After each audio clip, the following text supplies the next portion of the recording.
இரவிலே வானத்தை பார்த்தால் நமக்கு மேலே எண்ணற்ற உலகங்கள் இருக்கின்றன என்பதை நம்மால் உணர முடியும். அதே சமயம் பூமியின் அடியில் பார்த்தாலும் அங்கேயும் இன்னொரு மறைந்த உலகம் இருக்கத்தான் செய்கிறது. ஒரு பக்கம் பிரபஞ்சத்தில் பூமியை போன்ற இன்னொரு உலகம் இருக்கின்றதா என்று மனிதன் தேடிக்கொண்டிருக்கின்றான். இன்னொரு பக்கம் நம் காலடிக்கு கீழே சூரிய ஒளி எட்டாத குகை உலகங்கள், நிலத்தடி காடுகள், மறைந்த நதிகள் இருப்பதை அறிந்து வியக்கிறான். பூமி என்பது வெறும் நாம் வாழக்கூடிய ஒரு கோள் மட்டுமல்ல, அது மர்மங்களால் நிரம்பிய ஒரு உயிருள்ள உலகம். அதன் மேற்பரப்பில் மலைகள், காடுகள், பாலைவனங்கள் இருக்கின்றன. அதன் அடியில் குகைகள், படிக அரண்மனைகள், இருளில் வாழும் உயிரினங்களும் இருக்கின்றன. அதன் உள்ளே சூப்பர் எரிமலைகள் போன்ற மனித நாகரிகத்தையே மாற்றக்கூடிய சக்திகளும் மறைந்து கிடக்கின்றன. அதே நேரத்தில் இந்த பூமியில் டைனோசர்களுக்கு முன்பு தோன்றி பேரழிவுகளை கடந்து இன்று வரை உயிர் வாழும் பண்டைய உயிரினங்களும் இருக்கின்றன. ஆக இந்த வீடியோவில் நாம் 4 அதிசயமான உலகங்களுக்குள் பயணம் செய்ய போகிறோம். முதலில் பிரபஞ்சத்தில் பூமியை போல இருக்கும் உலகங்களை தேடப் போகிறோம். நமது சூரிய குடும்பத்திற்கு வெளியே இருக்கும் புறக்கோள்கள், அவற்றில் உயிர் வாழும் வாய்ப்பு மற்றும் இன்னொரு பூமி உண்மையில் இருக்கின்றதா என்ற கேள்வியை பார்க்க போகிறோம். அதன் பிறகு பூமியின் அடியில் மறைந்திருக்கும் மிகப்பெரிய குகை உலகங்களுக்குள் செல்வோம். சோண்டூங் போன்ற மாபெரும் குகைகள், மாமத் குகை போன்ற நீளமான நிலத்தடி அமைப்புகள், குகைக்குள் உருவாகும் காடுகள், நதிகள், மேகங்கள் போன்ற அதிசயங்களை பார்ப்போம். அதைத் தொடர்ந்து மனித நாகரிகத்தை கூட முடிக்கக்கூடிய சக்தி கொண்ட சூப்பர் எரிமலைகளை பற்றி அறிந்து கொள்வோம். எல்லோஸ்டோன், டோபா, கேம்பி பிளக்கரி போன்ற அமைப்புகள் ஏன் விஞ்ஞானிகளை கவலைப்படுத்துகின்றன? ஒரு சூப்பர் எரிமலை வெடித்தால் உலகம் எப்படி மாறும் என்பதையும் பார்க்கலாம். இறுதியாக டைனோசர்களுக்கு முன்பு பூமியில் இருந்தும் பல பேரழிவுகளை கடந்து இன்று வரை வாழ்ந்து கொண்டிருக்கும் பண்டைய உயிரினங்களின் உலகத்துக்குள் செல்வோம். காலம் மாறியது, கண்டங்கள் மாறின, காலநிலை மாறியது, டைனோசர்கள் கூட அழிந்துவிட்டன. ஆனால் சில உயிர்கள் மட்டும் காலத்தின் சோதனையை வென்று இன்னும் நம்மோடு வாழ்கின்றன. இந்த 4 கதைகளும் வெவ்வேறு தலைப்புகளைப் போல தோன்றலாம், ஆனால் இவை அனைத்தும் ஒரு பெரிய உண்மையை சொல்லுகின்றன. மனிதன் இன்னும் பிரபஞ்சத்தையும் பூமியையும் முழுமையாக புரிந்து கொள்ளவில்லை. மேலே வானத்திலே மறைந்திருக்கும் உலகங்களும் இருக்கின்றன, கீழே பூமிக்குள் மறைந்திருக்கும் உலகங்களும் இருக்கின்றன. கடந்த காலத்திலிருந்து உயிர் வாழ்ந்த அதிசயங்களும் இருக்கின்றன. எதிர்காலத்தில் மனிதனை சோதிக்கக்கூடிய இயற்கை சக்திகளும் இருக்கின்றன. அப்படியானால் இந்த பயணத்தை துவங்கலாம். முதலில் பிரபஞ்சத்தின் இருளில் மறைந்திருக்கும் அந்த பெரிய கேள்வியோடு ஆரம்பிப்போம். பூமியை போல இருக்கும் இன்னொரு உலகம் உண்மையில் இருக்கின்றதா? இரவு நேரத்தில் வானத்தை நோக்கி பார்க்கும் ஒவ்வொரு மனிதனின் மனதிலும் ஒரு கேள்வி எழுந்திருக்கும். இந்த அளவுக்கு பெரிய பிரபஞ்சத்தில் உயிர்கள் வாழும் உலகம் பூமி மட்டும் தானா? அல்லது எண்ணற்ற நட்சத்திரங்களை சுற்றிலும் இன்னும் பல பூமிகள் மறைந்திருக்கின்றதா? ஆயிரக்கணக்கான ஆண்டுகளாக மனிதர்கள் இந்த கேள்விக்கு பதில் தேடி வந்தார்கள். ஆனால் கடந்த சில தசாப்தங்களில்தான் அறிவியல் அதற்கான உண்மையான ஆதாரங்களை கண்டுபிடிக்க துவங்கியது. இன்று நமது சூரிய குடும்பத்திற்கு வெளியே ஆயிரக்கணக்கான கோள்கள் கண்டுபிடிக்கப்பட்டிருக்கின்றன. இவை புறக்கோள்கள் அல்லது எக்ஸோ பிளானட்டுகள் என்று அழைக்கப்படுகின்றன. அவற்றில் சில பூமியை போல இருக்கக்கூடிய உலகங்களாக இருப்பதால் விஞ்ஞானிகளின் கவனத்தையும் ஈர்த்திருக்கிறது. 1990களுக்கு முன்பு சூரிய குடும்பத்திற்கு வெளியே கோள்கள் இருக்கின்றன என்பதே ஒரு கருத்தாக மட்டும் தான் இருந்தது. நட்சத்திரங்களை சுற்றி கோள்கள் இருக்கலாம் என்று விஞ்ஞானிகள் நினைத்திருந்தாலும் அதற்கான நேரடி ஆதாரங்கள் என்பது இல்லாமல் இருந்தது. ஆனால் 1992ஆம் ஆண்டு முதல் உறுதிப்படுத்தப்பட்ட புறக்கோள்கள் கண்டுபிடிக்கப்பட்டன. அதற்கு பின்பு விண்வெளி ஆய்வுகளில் ஒரு புதிய யுகமும் துவங்கியது. இன்று வரை 5000க்கும் அதிகமான புறக்கோள்கள் உறுதிப்படுத்தப்பட்டிருக்கின்றன. ஆயிரக்கணக்கான கோள்கள் ஆய்விலும் இருக்கின்றன. இந்த கோள்கள் அனைத்துமே பூமியை போன்றவை அல்ல. சில கோள்கள் வியாழனை விட பெரியவை, சிலவோ நட்சத்திரத்திற்கு மிகவும் அருகில் இருப்பதால் அவற்றின் மேற்பரப்பில் ஈயம் கூட உருகும் அளவுக்கு வெப்பம் இருக்கும். சில கோள்கள் முழுவதும் பனியால் மூடப்பட்டிருக்கலாம். சில கோள்களில் கண்ணாடி மழை பெய்யக்கூடும் என்று விஞ்ஞானிகள் கருதுகிறார்கள். ஆனால் இந்த விசித்திரமான உலகங்களுக்கு இடையே பூமியை போல இருக்கக்கூடிய சில கோள்களும் கண்டுபிடிக்கப்பட்டிருக்கிறது. ஒரு கோள் பூமியை போல இருக்கிறதா என்பதை விஞ்ஞானிகள் எவ்வாறு தீர்மானிக்கிறார்கள் தெரியுமா? முதலில் அதன் அளவை பார்க்கிறார்கள். பூமியை விட மிகப்பெரிய கோள்கள் பொதுவாக வாயுக்கோள்களாக இருக்கலாம். அதனால் பூமியின் அளவிற்கு அருகில் இருக்கும் பாறைக்கோள்கள் அதிக கவனத்தையும் பெறுகின்றன. இரண்டாவது, அந்த கோள் தனது நட்சத்திரத்தில் இருந்து எவ்வளவு தூரத்தில் இருக்கிறது என்பதை ஆய்வு செய்கிறார்கள். இங்கே மிகவும் முக்கியமான கருத்து என்பது வாழக்கூடிய மண்டலம். இது ஒரு நட்சத்திரத்தை சுற்றி இருக்கக்கூடிய பகுதி. அந்த பகுதியில் இருக்கும் கோள்களில் வெப்பநிலை திரவ நீர் இருப்பதற்கு ஏற்றதாக இருக்கலாம். மிக அருகில் இருந்தால் நீர் கொதித்து ஆவியாகிவிடும். மிக தொலைவில் இருந்தால் நீர் பனியாக உறைந்துவிடும். இந்த இரண்டுக்கும் இடைப்பட்ட பகுதிதான் வாழக்கூடிய மண்டலம். பூமி சூரியனின் வாழக்கூடிய மண்டலத்தில் இருக்கின்றது. அதனால்தான் இங்கு கடல்கள், நதிகள் மற்றும் உயிர்கள் இருக்கின்றன. இதை போன்ற நிலையில் இருக்கும் புறக்கோள்களை விஞ்ஞானிகள் மிகவும் ஆர்வத்துடன் ஆய்வு செய்து வருகிறார்கள். ஏனென்றால் திரவ நீர் என்பது உயிரின் அடிப்படை தேவைகளில் ஒன்றாகவும் கருதப்படுகிறது. பூமியை போன்ற உலகங்களின் பட்டியலில் அடிக்கடி குறிப்பிடப்படும் கோள்களில் ஒன்றுதான் கெப்லர் 452b. இது பூமியை விட சுமார் 60 விழுக்காடு பெரியதாக இருக்கலாம். இது தனது நட்சத்திரத்தின் வாழக்கூடிய மண்டலத்தில் இருப்பதாகவும் கருதப்படுகிறது. சிலர் இதை பூமியின் பெரிய சகோதரி என்று கூட அழைக்கிறார்கள். இருந்தாலும் அதன் மேற்பரப்பில் உண்மையில் என்ன இருக்கிறது என்பது இன்று வரைக்கும் தெரியவில்லை. அதை போல மற்றொரு முக்கியமான உலகம்தான் புரோக்சிமா சென்டாரி பி. இது நமக்கு மிக அருகில் உள்ள நட்சத்திரமான புரோக்சிமா சென்டாரியை சுற்றி வருகிறது. இது சுமார் 4.2 ஒளியாண்டுகள் தொலைவிலே இருந்து கொண்டிருக்கிறது. விண்வெளி அளவில் இது மிகவும் அருகில் இருக்கக்கூடிய ஒரு தூரம்தான். இந்த கோள் தனது நட்சத்திரத்தின் வாழக்கூடிய மண்டலத்தில் இருப்பதால் விஞ்ஞானிகள் அதை பற்றி தொடர்ந்து ஆய்வு செய்து வருகிறார்கள். ஆக பூமியை போன்ற உலகங்களை தேடுவதில் மிகப்பெரிய புரட்சியை ஏற்படுத்திய விண்வெளி திட்டங்களில் ஒன்றுதான் கெப்லர் ஸ்பேஸ் டெலஸ்கோப். இந்த தொலைநோக்கி ஆயிரக்கணக்கான நட்சத்திரங்களை தொடர்ந்து கவனித்து அவற்றை சுற்றும் கோள்களையும் கண்டுபிடித்திருக்கிறது. ஒரு கோள் தனது நட்சத்திரத்தின் முன் கடக்கும் போது நட்சத்திரத்தின் ஒளி சிறிதளவு குறையும். இந்த மாற்றத்தை பயன்படுத்தி கோள்களின் இருப்பை விஞ்ஞானிகள் கண்டறிகிறார்கள்.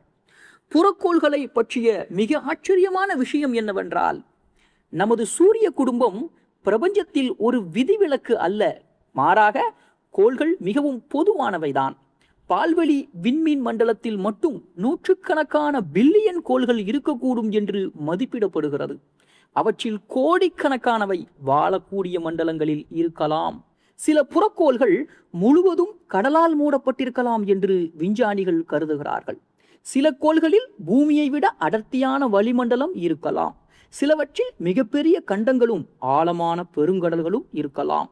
இந்த உலகம் எப்படி இருக்கும் என்பதை கற்பனை செய்வதே வியப்பூட்டக்கூடியதுதான். ஆனால் ஒரு கோள் வாழக்கூடிய மண்டலத்தில் இருப்பது மட்டும் போதாது. அதற்கு ஒரு வளிமண்டலமும் தேவை. காந்தப்புலமும் முக்கியமானது. சரியான அளவு வெப்பமும் வேண்டும். எனவே ஒரு கோள் உயிர்களை ஆதரிக்கிறதா என்பதை தீர்மானிப்பது மிகவும் சிக்கலான ஒரு விஷயம்.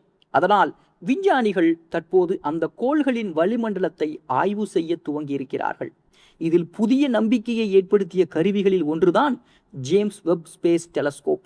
இந்த விண்வெளி தொலைநோக்கி சில புறக்கோள்களின் வளிமண்டலத்தில் இருக்கும் வாயுக்களை ஆய்வு செய்கிறது. நீராவி, கார்பன் டை ஆக்சைடு, மீத்தேன் போன்ற வாயுக்கள் கண்டறியப்பட்டால் அந்த கோள்கள் உயிர்களுக்கு ஏற்றதாக இருக்கலாம் என்று கருதப்படுகிறது. ஆக ஒரு நாள் நாம் உண்மையான இரண்டாவது பூமியை கண்டுபிடிப்போமா? இந்த கேள்விக்கு இன்னும் பதில் இல்லை. ஆனால் இன்று வரை கிடைத்திருக்கக்கூடிய தகவல்கள் பூமி போன்ற உலகங்கள் பிரபஞ்சத்தில் அரிதானவை அல்ல என்பதையும் காட்டுகிறது. உயிர்கள் வாழும் சூழல் கொண்ட கோள்கள் எண்ணற்றதாக இருக்கலாம். அதிலும் மிகப்பெரிய கேள்வி என்னவென்றால், அங்கு உயிர்கள் இருக்கிறதா என்பதுதான். நுண்ணுயிர்கள் இருக்கலாம், கடல் உயிரினங்கள் இருக்கலாம், அல்லது வேறு உயிரினங்கள் கூட இருக்கலாம்.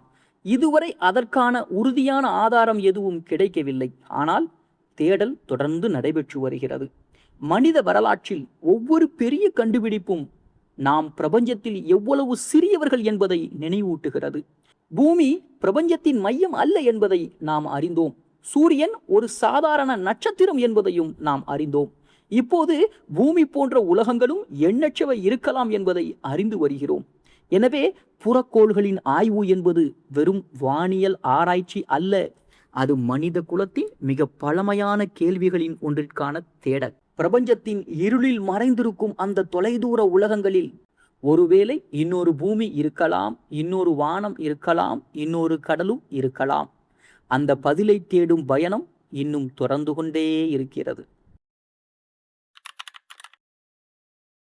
பூமியை பற்றி நாம் சிந்திக்கும் போது நமது காலடிக்கு கீழே சூரிய ஒளி எட்டாத ஒரு உலகம் இருப்பதை பலர் மறந்து விடுகிறார்கள். அது குகைகளின் உலகம். சில குகைகள் வெறும் சிறிய பள்ளங்களாக இருக்கலாம், ஆனால் சில குகைகள் முழு நகரங்களை உள்ளே அடக்கக்கூடிய அளவுக்கு பெரியவை. சில குகைகளுக்கு உள்ளே நதிகள் ஓடுகின்றன, சிலவற்றில் காடுகள் வளர்கின்றன, சிலவற்றில் பூமியில் வேறு எங்கும் காணப்படாத உயிரினங்கள் வாழ்கின்றன. மனிதன் விண்வெளியை ஆராய்ந்திருந்தாலும் பூமியின் அடியில் மறைந்திருக்கும் இந்த உலகங்களில் பலவும் இன்னும் முழுமையாக புரிந்து கொள்ளப்படவில்லை. உலகின் மிகப்பெரிய குகைகளை பற்றி பேசும்போது முதலில் குறிப்பிட வேண்டிய இடம் வியட்நாமில் இருக்கக்கூடிய சோன்டூங் குகை. இன்று வரை கண்டுபிடிக்கப்பட்ட மிகப்பெரிய குகையாகவும் இது கருதப்படுகிறது. சோன்டூங் என்ற பெயருக்கு மலை நதி குகை என்று பொருள். இந்த குகை முதலில் 1990ஆம் ஆண்டு உள்ளூர் விவசாயி ஒருவரால் கண்டுபிடிக்கப்பட்டது. ஆனால் அதன் உண்மையான பெருமை 2009ஆம் ஆண்டு ஆய்வுகளுக்கு பிறகு உலகிற்கு தெரிய வந்தது. சோன்டூங் குகையின் சில பகுதிகள் 200 மீட்டர் உயரமும் 150 மீட்டர் அகலமும் கொண்டவை. இந்த அளவை புரிந்து கொள்ள ஒரு உதாரணம் போதும். 40 மாடி கட்டிடம் ஒன்றை முழுவதுமாக இந்த குகைக்குள் நிறுத்த முடியும். சில பகுதிகளில் ஒரு பெரிய விமானம் கூட பறந்து செல்லும் அளவுக்கு இடம் இருக்கின்றது. அதனால் இது ஒரு சாதாரண குகை அல்ல, பூமியின் அடியில் இருக்கும் ஒரு தனி உலகம் என்றும் ஆய்வாளர்கள் கூறுகிறார்கள். சோன்டூங் குகையின் மிகப்பெரிய ஆச்சரியம் அதன் உள்ளே இருக்கும் காடுகள் தான். ஆயிரக்கணக்கான ஆண்டுகளுக்கு முன்பு குகையின் மேல் பகுதி சில இடங்களில் இடிந்து விழுந்தது. இதன் மூலம் சூரிய ஒளி உள்ளே நுழைய துவங்கியது. அதன் விளைவாக குகைக்குள் தாவரங்கள் வளர்ந்தன. இன்று அந்த குகையின் உள்ளே முழுமையான சிறிய மழைக்காடு ஒன்று இருக்கின்றன. மரங்கள், பறவைகள், பூச்சிகள் மற்றும் பல உயிரினங்கள் அங்கு வாழ்கிறார்கள். பூமியின் அடியில் ஒரு காடு வளர்வது என்பது நம்ப முடியாத விஷயமாக தோன்றினாலும் சோன்டூங் அதற்கு உயிருள்ள சான்றாகவே இருக்கின்றது. இந்த குகைக்குள் தனித்துவமான காலநிலையும் உருவாகி இருக்கிறது. சில நேரங்களில் குகையின் உள்ளே மேகங்கள் உருவாகுகின்றன. வெளிப்புற வெப்பநிலைக்கும் உள்புற வெப்பநிலைக்கும் இடையிலான வேறுபாடு காரணமாக பனிமூட்டம் மற்றும் மேகங்களும் தோன்றுகின்றன. அதனால் இந்த குகையின் சில பகுதிகள் பூமியில் இல்லாத வேறு ஒரு உலகத்தை போலவும் தோன்றுகின்றன. சோன்டூங் உலகின் மிகப்பெரிய குகையாக இருந்தாலும் உலகின் மிக நீளமான குகை அமைப்பு அமெரிக்காவிலே இருக்கக்கூடிய மாமத் குகையில்தான் உள்ளது. இது அமெரிக்காவின் கென்டக்கி மாநிலத்திலே அமைந்திருக்கிறது. இதுவரை ஆய்வு செய்யப்பட்ட பாதைகளின் மொத்த நீளம் 680 கிலோமீட்டருக்கும் அதிகமாக உள்ளது. இது சென்னை முதல் பெங்களூரு வரையிலான தூரத்தை விட நீளமானது. அதை போல இந்த குகையின் அனைத்து பகுதிகளும் இன்னும் கண்டுபிடிக்கப்படவும் இல்லை. ஆக எதிர்காலத்தின் அதன் நீளம் இன்னும் அதிகரிக்கலாம் என்று கூட ஆய்வாளர்கள் நம்புகிறார்கள். மாமத் குகை ஒரு குகை மட்டுமல்ல, அது குகைகளின் நகரம். நூற்றுக்கணக்கான பாதைகள், அறைகள், நிலத்தடி ஆறுகள் மற்றும் சுரங்கங்கள் இதில் இருக்கின்றன. சில பகுதிகளில் மனிதர்கள் பல மணி நேரம் நடந்தும் குகையின் முடிவை அடைய முடியாது.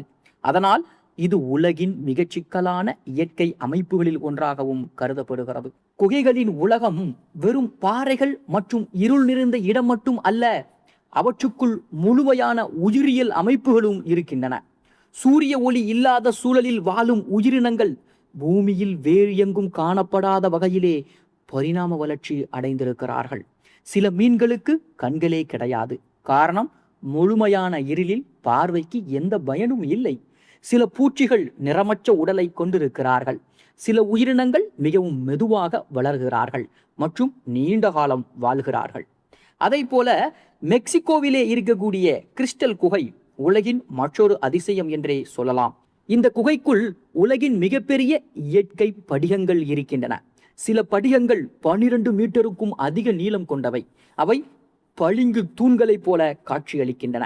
இந்த குகையின் வெப்பநிலை 50 டிகிரி செல்சியஸுக்கும் அதிகமாக இருக்கும். அதனால் சிறப்பு பாதுகாப்பு இல்லாமல் மனிதர்கள் அங்கு நீண்ட நேரம் இருக்க முடியாது. அதைத் தொடர்ந்து ஐரோப்பாவிலே உள்ள போஸ்டோஜ்னா குகை மற்றும் ஸ்கோசியன் குகைகள் பல நூற்றாண்டுகளாக ஆய்வாளர்களை கவர்ந்து வருகின்றன. இவற்றிலே நிலத்தடி ஆறுகள், பெரிய அரங்குகள் மற்றும் ஆயிரக்கணக்கான ஆண்டுகளாக உருவான சுண்ணாம்புக்கல் அமைப்புகளும் இருக்கின்றன. சில குகைகளில் இயற்கையாக உருவான தூண்கள் அரண்மனை மண்டபங்களைப் போல காட்சியளிக்கின்றன. குகைகளின் உள்ளே காணப்படும் மிக அழகான அமைப்புகளில் ஒன்று ஸ்டலக்டைட் மற்றும் ஸ்டலக்மைட்.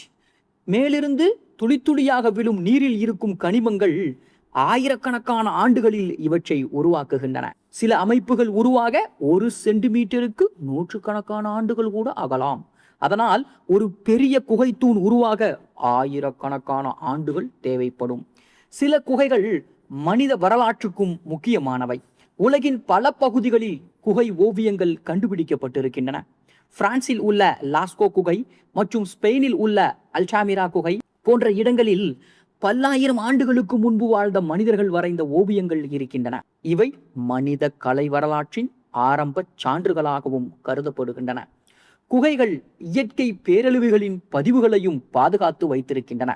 அவற்றின் சுவர்களில் மற்றும் பாறை அடுக்குகளில் பழங்கால காலநிலை மாற்றங்கள், வெள்ளங்கள் மற்றும் வறட்சிகள் பற்றிய தகவல்கள் சேமிக்கப்பட்டுள்ளன.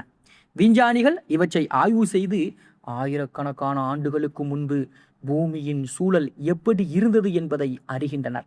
சில குகைகள் இன்னும் முழுமையாக ஆராயப்படவில்லை. குறிப்பாக தென்கிழக்கு ஆசியா, தென் அமெரிக்கா மற்றும் பப்புவா நியூகினியாவின் சில பகுதிகளில் புதிய குகைகள் தொடர்ந்து கண்டுபிடிக்கப்படுகின்றன. ஒவ்வொரு புதிய ஆய்வும் புதிய பாதைகள், புதிய உயிரினங்கள் மற்றும் புதிய புவியியல் அமைப்புகளை வெளிக்கொண்டு வருகிறது. இன்று குகை ஆய்வாளர்கள் பூமியின் அடியில் இன்னும் பெரிய குகை உலகங்கள் மறைந்திருக்கலாம் என்றும் நம்புகிறார்கள். சில பகுதிகளில் நில அதிர்வு ஆய்வுகள் பெரிய வெற்றிடங்கள் இருப்பதையும் காட்டுகின்றன. ஆனால் அவற்றை அடைவது மிகவும் கடினம். எனவே மனிதன் இன்னும் முழுமையாக பார்க்காத நிலத்தடி உலகங்கள் இருக்கக்கூடும். ஆக குகைகளின் உலகம் நமக்கு ஒரு முக்கியமான உண்மையை நினைவூட்டுகிறது. பூமியின் மேற்பரப்பில் நாம் பார்க்கும் உலகம் மட்டுமே முழு உலகம் அல்ல. நமது காலடிக்கு கீழே இன்னொரு உலகம் இருக்கிறது. அங்கு நதிகள் ஓடுகின்றன, காடுகள் வளர்கின்றன, தனித்துவமான உயிரினங்கள் வாழ்கின்றன, ஆயிரக்கணக்கான ஆண்டுகளின் வரலாறு பாதுகாக்கப்படுகின்றன. எனவே உலகின் மிகப்பெரிய குகைகள் என்பது வெறும் சுற்றுலா இடங்கள் அல்ல. அவை பூமியின் மறைந்த பேரரசுகள், சூரிய ஒளி எட்டாத உலகங்கள், உயிரியல் மற்றும் புவியியல் அதிசயங்களின் களஞ்சியங்கள், மனிதன் இன்னும் முழுமையாக புரிந்து கொள்ளாத இயற்கையின் மறைந்த முகம். சோண்டூம், மாமத் குகை மற்றும் உலகின் பல நிலத்தடி உலகங்கள். நமது கிரகத்தில் இன்னும் எத்தனை மர்மங்கள் மறைந்திருக்கின்றன என்பதை நினைவூட்டு கொண்டே இருக்கின்றன. பூமியில் மனிதன் எதிர்கொள்ளக்கூடிய மிகப்பெரிய இயற்கை பேரழிவு எது என்று கேட்டால், பலர் நிலநடுக்கம், சுனாமி, சூறாவளி அல்லது விண்கல் மோதல் என்று நினைக்கலாம். ஆனால் விஞ்ஞானிகள் பல ஆண்டுகளாக கவலைப்படுகின்ற ஒரு அபாயம் உள்ளது. அது சூப்பர் எரிமலை வெடிப்பு. சாதாரண எரிமலை வெடிப்புகள் ஒரு நகரத்தையோ ஒரு பிராந்தியத்தையோ பாதிக்கக்கூடும். ஆனால் ஒரு சூப்பர் எரிமலை வெடித்தால் அதன் தாக்கம் ஒரு நாட்டை மட்டுமல்ல, முழு உலகத்தையே பாதிக்கக்கூடும். சில மாதங்கள் அல்ல, பல ஆண்டுகள், சில நேரங்களில் மனித நாகரிகத்தின் அடித்தளத்தையே குலைக்கும் அளவுக்கு கூட அதன் விளைவுகள் இருக்கலாம். முதலிலே ஒரு விஷயத்தை புரிந்து கொள்ள வேண்டும்.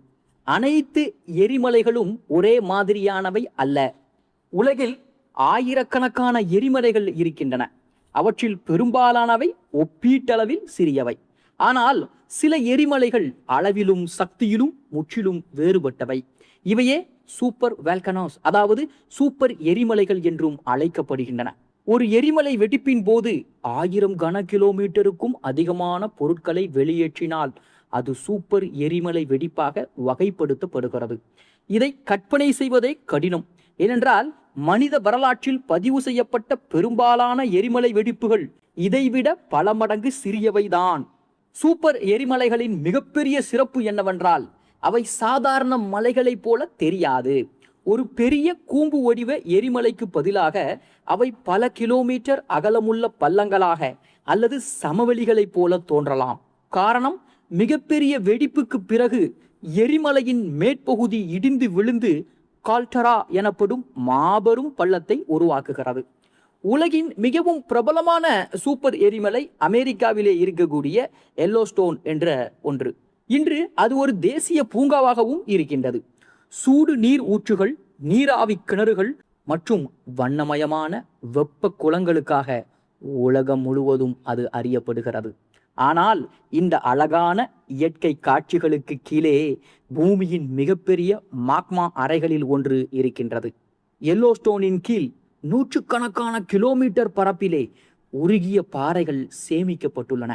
எல்லோஸ்டோன் கடந்த 21 லட்சம் ஆண்டுகளில் 3 முறை மிகப்பெரிய வெடிப்புகளை சந்தித்திருக்கிறது. கடைசி பெரிய வெடிப்பு சுமார் 6,40,000 ஆண்டுகளுக்கு முன்பு நிகழ்ந்தது. அந்த வெடிப்பின் போது வெளியேறிய சாம்பல் வட அமெரிக்காவின் பெரும்பகுதியை மூடியது. இன்று கூட பல மாநிலங்களில் அந்த வெடிப்பின் சாம்பல் அடுக்குகள் கண்டுபிடிக்கப்படுகின்றன.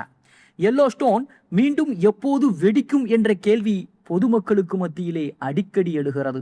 உண்மையில் விஞ்ஞானிகள் அதற்கான உடனடி அறிகுறிகளை பார்க்கவில்லை. அது நாளையோ அல்லது அடுத்த வருடமோ வெடிக்கப் போவதும் இல்லை. ஆனால் அதன் அளவையும் வரலாறையும் கருத்தில் கொண்டால் எதிர்காலத்தில் அது மீண்டும் வெடிக்கக்கூடிய சாத்தியம் இருப்பதை யாரும் மறுக்கவில்லை. சூப்பர் எரிமலைகளில் மிகவும் முக்கியமான இன்னொன்று இந்தோனேஷியாவிலே இருக்கக்கூடிய டோபா.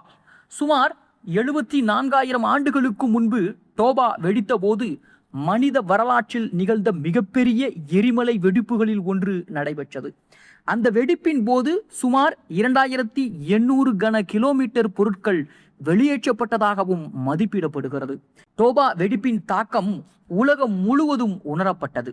வளிமண்டலத்தில் மிகப்பெரிய அளவில் சாம்பலும் கந்தக வாயுக்களும் பரவின. சூரிய ஒளியும் குறைந்தது. உலக வெப்பநிலை பல ஆண்டுகளுக்கு குறைந்திருக்கலாம் என்று கூட சில விஞ்ஞானிகள் கருதுகிறார்கள். சில ஆய்வாளர்கள் இது உலகில் வாழக்கூடிய உயிரினங்களின் எண்ணிக்கையை கடுமையாக குறைத்திருக்கலாம் என்றும் கூறுகிறார்கள். இந்த கருத்து இன்னும் விவாதத்தில் இருந்தாலும் டோபா வெடிப்பு உலக வரலாற்றின் மிக முக்கியமான இயற்கை நிகழ்வுகளில் ஒன்றாகவும் கருதப்படுகிறது. ஐரோப்பாவிலே இருக்கக்கூடிய கேம்பி பிளெக்ரி மற்றொரு முக்கியமான ஒரு சூப்பர் எரிமலை. இது இத்தாலியின் நேபிள்ஸ் நகரத்திற்கு அருகிலே அமைந்துள்ளது. பலருக்கும் அருகில் இருக்கக்கூடிய வெசுவியஸ் எரிமலையை தெரிந்திருக்கலாம். ஆனால் விஞ்ஞானிகளின் பார்வையில் கேம்பி பிளெக்கரி அதைவிட அதிக கவனத்திற்கு உரியது. இது ஒரு பெரிய கால்டரா அமைப்பாகும். கடந்த சில தசாப்தங்களாக இந்த பகுதியிலே நில அதிர்வுகள் மற்றும் நில உயர்வு நிகழ்வுகள் தொடர்ந்து பதிவாகி வருகின்றன. கேம்பி பிளெக்கரி அருகில் மில்லியன் கணக்கான மக்கள் வாழ்கிறார்கள். அதனால் அங்கு ஒரு பெரிய வெடிப்பு நிகழ்ந்தால் அதன் உடனடி தாக்கம் மிக பெரியதாக இருக்கலாம். இருந்தாலும் தற்போது அது வெடிக்கப் போகிறது என்று விஞ்ஞானிகள் கூறவில்லை. ஆனால் தொடர்ந்து கண்காணித்து வருகிறார்கள். ஒரு சூப்பர் எரிமலை வெடித்தால் என்ன நடக்கும்? முதலில் அதன் அருகில் இருக்கக்கூடிய பகுதிகள் முழுமையாக அழிந்து விடலாம். நூற்றுக்கணக்கான கிலோமீட்டர் தூரம் வரை எரியும் சாம்பல் மற்றும் வாயுக்கள் பரவும். வெப்பமான வாயுக்கள் மற்றும் பாறை துண்டுகள் மணிக்கு நூற்றுக்கணக்கான கிலோமீட்டர் வேகத்திலே நகரும். இந்த நிகழ்வு பைரோகிளாஸ்டிக் ஓட்டம் என்றும் அழைக்கப்படுகிறது. அதன் பாதையில் உள்ள எதுவும் உயிர் பிழைப்பது மிகவும் கடினம். ஆனால் உண்மையான பிரச்சனை உலகளாவிய தாக்கம்தான். வெடிப்பின் போது வளிமண்டலத்தின் மேல் அடுக்குகளுக்கு மிகப்பெரிய அளவில் சாம்பல் மற்றும் கந்தக துகள்கள் செல்லும். அவை சூரிய ஒளியை பிரதிபலித்து பூமியின் வெப்பநிலையை குறைக்கும். இதனால் எரிமலை குளிர்காலம் உருவாகலாம். சில ஆண்டுகள் உலக வெப்பநிலை குறையக்கூடும். விவசாய உற்பத்தி பாதிக்கப்படலாம். உணவு பற்றாக்குறை ஏற்படலாம்.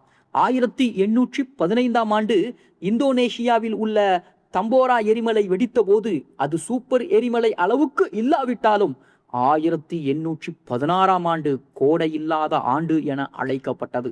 உலகின் பல பகுதிகளில் வெப்பநிலை குறைந்து பயிர்கள் சேதமடைந்தன. ஒரு சூப்பர் எரிமலை வெடிப்பு இதைவிட பல மடங்கு பெரிய தாக்கத்தை ஏற்படுத்தக்கூடும். விமான போக்குவரத்தும் கடுமையாக பாதிக்கப்படும். 2010ஆம் ஆண்டு ஐஸ்லாந்தில் ஒரு சிறிய எரிமலை வெடிப்பு கூட ஐரோப்பிய விமான சேவைகளை பல நாட்களுக்கு நிறுத்தியது. ஒரு சூப்பர் எரிமலை வெடித்தால் உலகளாவிய விமான போக்குவரத்து மாதக்கணக்கில் பாதிக்கப்படலாம். இன்று உலகம் தொழில்நுட்ப ரீதியாக முன்னேறி இருந்தாலும் ஒரு சூப்பர் எரிமலை வெடிப்பை தடுக்கக்கூடிய எந்த வழியும் இல்லை. நாம் செய்யக்கூடியது அதை கண்காணிப்பதும் முன்னெச்சரிக்கை திட்டங்களை உருவாக்குவதும் தான். உலகம் முழுவதும் உள்ள புவியியல் ஆய்வு மையங்கள் முக்கிய எரிமலை பகுதிகளை தொடர்ந்து கண்காணித்து வருகிறார்கள். சில விஞ்ஞானிகள் கூறுவதன்படி பெரிய விண்கல் மோதல்கள் மிகவும் அரிதானவை. ஆனால் சூப்பர் எரிமலை வெடிப்புகள் பூமியின் இயற்கை வரலாற்றில் பலமுறை நடந்திருக்கின்றன. எனவே நீண்டகால அளவில் மனிதன் பார்க்கும் போது இது மனித நாகரிகம் எதிர்கொள்ளக்கூடிய உண்மையான இயற்கை அபாயங்களில் ஒன்றாக இருக்கலாம். ஆனால் சூப்பர் எரிமலைகள் வெறும் அழிவின் சின்னங்கள் மட்டுமல்ல, அவை பூமியின் உள் இயக்கங்களின் சான்றுகள். நமது கிரகம் இன்னும் உயிருடன் செயல்படுகிறது என்பதை அவை காட்டுகின்றன. மலைகள் உருவாகவும் புதிய நிலப்பரப்புகள் தோன்றவும் பூமியின் உள்வெப்பம் வெளியேறவும் இத்தகைய செயல்முறைகள் காரணமாகின்றன. எனவே எல்லோஸ்டோன், டோபா, கேம்பி பிளெக்கரி போன்ற சூப்பர் எரிமலைகள் மனிதனை அச்சுறுத்தும் இயற்கை சக்திகள் மட்டுமல்ல, அவை பூமியின் மிகப்பெரிய சக்தி மையங்கள். ஆயிரக்கணக்கான ஆண்டுகள் அமைதியாக இருக்கக்கூடிய இந்த மாபெரும் அமைப்புகள் ஒரு நாள் விழித்தெழுந்தால் உலகின் காலநிலையும் உயிரியல் அமைப்புகளையும் மனித நாகரிகத்தையும் மாற்றக்கூடிய சக்தியை தன்னுள் மறைத்து வைத்திருக்கின்றன. அதனால்தான் சூப்பர் எரிமலைகள் பூமியின் மிகவும் மர்மமான மற்றும் மிகவும் சக்தி வாய்ந்த இயற்கை அமைப்புகளில் ஒன்றாகவும் கருதப்படுகிறது. பூமியின் வரலாறு சுமார் 4.5 பில்லியன் ஆண்டுகள் பழமையானது. இந்த நீண்ட கால பயணத்தில் எண்ணற்ற உயிரினங்கள் தோன்றி மறைந்து விட்டன. டைனோசர்கள் கோடிக்கணக்கான ஆண்டுகள் பூமியை ஆட்சி செய்தார்கள். ஆனால் ஒரு பெரிய விண்கல் தாக்குதலுக்கு பிறகு அவர்கள் அழிந்து விட்டார்கள். பல விலங்குகள், தாவரங்கள் மற்றும் முழு உயிரியல் உலகங்களே காலத்தின் ஓட்டத்தில் மறைந்து போயிருக்கின்றன. ஆனால் இந்த பெரிய அழிவுகளையும் காலநிலை மாற்றங்களையும் கண்டங்களின் பிரிவுகளையும் பனியுகங்களையும் கடந்து சில உயிரினங்கள் மட்டும் இன்னும் உயிரோடு இருக்கின்றன. அவற்றை பார்க்கும்போது நாம் ஒரு உயிருள்ள வரலாற்று புத்தகத்தை பார்ப்பது போல அது இருக்கும். ஏனென்றால் அவற்றின் முன்னோர்கள் மனிதர்கள் தோன்றுவதற்கு பல கோடி ஆண்டுகளுக்கு முன்பே பூமியில் வாழ்ந்து கொண்டிருந்தார்கள். இந்த பண்டைய உயிரினங்களில் மிகவும் பிரபலமானது ஹார்ஷூ கிராப். தமிழிலே இதை குதிரை காலனி நண்டு என்று அழைக்கலாம். பெயரில் நண்டு என்றாலும் இது உண்மையான நண்டு அல்ல. சிலந்தி மற்றும் தேல் போன்ற உயிரினங்களுக்கு மிகவும் நெருங்கிய தொடர்புடையது. இந்த உயிரினத்தின் முன்னோர்கள் சுமார் 45 கோடி ஆண்டுகளுக்கு முன்பே பூமியில் வாழ்ந்தவர்கள். அதாவது டைனோசர்கள் தோன்றுவதற்கு பல 100 மில்லியன் ஆண்டுகளுக்கு முன்பே இவை வாழ்ந்திருக்கிறார்கள். ஹார்ஷூ கிராபை பார்த்தால் அது வேற்று கிரக உயிரினம் போல தோன்றும். அதன் உடல் கவசம் போன்ற கடின ஓட்டால் மூடப்பட்டிருக்கும். நீண்ட வால் போன்ற அமைப்பும் இருக்கும். ஆச்சரியமான விஷயம் என்னவென்றால் கோடிக்கணக்கான ஆண்டுகளாக அதன் உடல் அமைப்பு மிக குறைவாகவே மாறியிருக்கிறது. அதனால் இதை உயிருள்ள புதைபடிவம் என்றும் விஞ்ஞானிகள் அழைக்கிறார்கள். இந்த உயிரினத்தின் இரத்தம் நீல நிறத்தில் இருக்கும். காரணம், மனிதர்களைப் போல இரும்பை அடிப்படையாக கொண்ட ஹீமோகுளோபின் இதில் கிடையாது. அதற்கு பதிலாக தாமிரத்தை அடிப்படையாக கொண்ட ஹீமோயாசியானின் என்ற மூலக்கூறு இருக்கின்றது. இதனால் அதன் இரத்தம் நீளமாகவும் தோன்றுகிறது. மருத்துவ உலகிலும் இந்த இரத்தம் மிகவும் முக்கியமானது. சில தடுப்பூசிகள் மற்றும் மருத்துவ கருவிகளில் நச்சுப் பொருட்கள் உள்ளனவா என்பதை கண்டறிய இதன் இரத்தம் பயன்படுத்தப்படுகிறது. அடுத்த அதிசய உயிரினம் சிலாகாந்த். ஒரு காலத்தில் இந்த மீன் 6.5 கோடி ஆண்டுகளுக்கு முன்பே அழிந்து விட்டதாக விஞ்ஞானிகள் நம்பினார்கள். அதன் புதை வடிவங்கள் மட்டுமே கிடைத்திருக்கிறது. அதனால் டைனோசர்களோடு சேர்ந்து இதுவும் அழிந்து விட்டது என்று கருதப்பட்டது. ஆனால் 1938ஆம் ஆண்டு தென்னாப்பிரிக்காவின் கடற்கரையில் ஒரு மீனவர் பிடித்த மீன் உலகையே அதிர்ச்சிக்கு உள்ளாக்கியது. அது உயிருடன் இருக்கும் சிலாகாந்த். இது அறிவியல் உலகின் மிகப்பெரிய கண்டுபிடிப்புகளில் ஒன்றாகவும் கருதப்படுகிறது.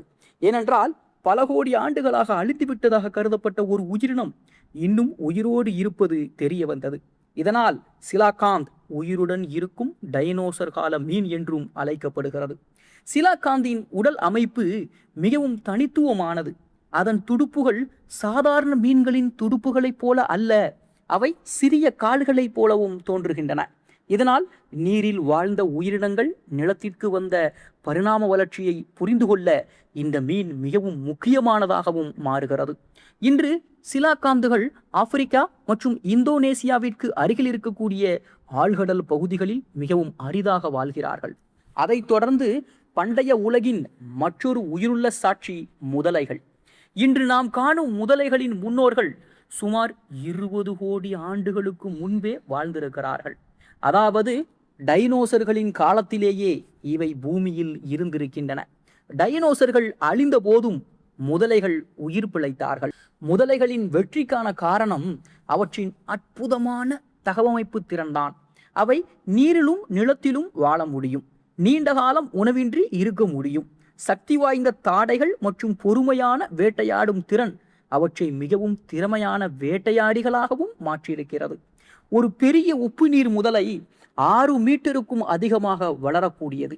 அதன் கடிக்கும் வலிமை உலகின் எந்த உயிரினத்தை விடவும் அதிகமாக இருக்கலாம். ஆய்வுகளின்படி ஒரு பெரிய உப்பு நீர் முதலையின் தாடை அழுத்தம் சதுர அங்குலத்திற்கு 3500 பவுண்டுகளுக்கும் அதிகமாக இருக்கலாம். இது சிங்கம் மற்றும் புலி போன்ற வேட்டையாடிகளின் கடிக்கும் வலிமையை விட மிகவும் அதிகம். அதைத் தொடர்ந்து ஆமைகளும் இந்த பட்டியலில் முக்கியமானவை.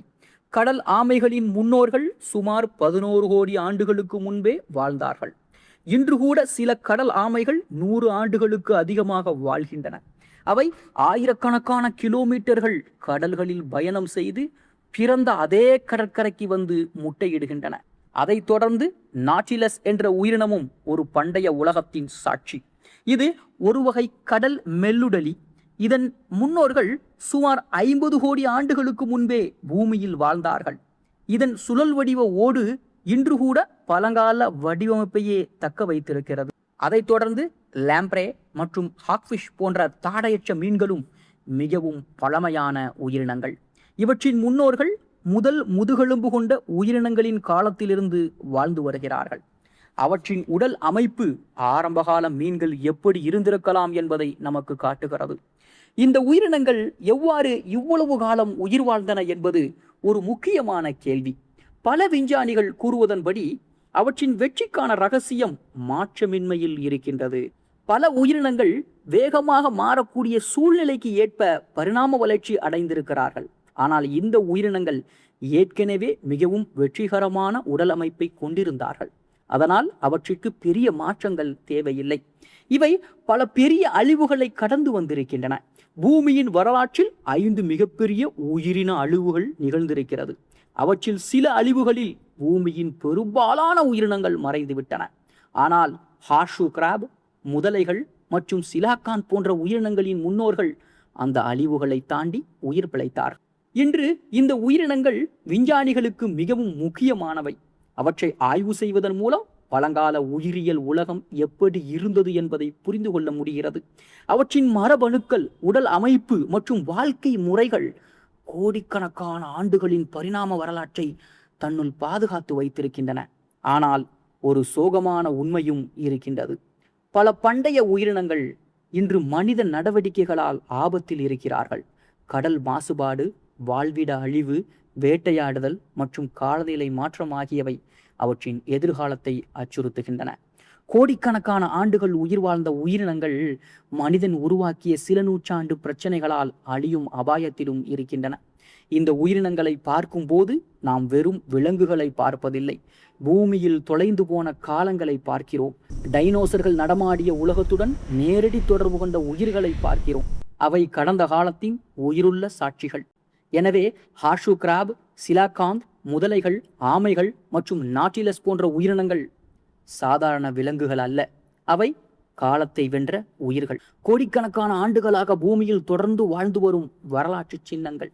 மனித நாகரீகம் தோன்றுவதற்கு முன்பே இருந்த இந்த உயிரினங்கள் பூமியின் கடந்த காலத்தை நமக்கு நினைவூட்டும் உயிருள்ள அருங்காட்சியங்களாக இன்றும் வாழ்ந்து கொண்டிருக்கின்றன.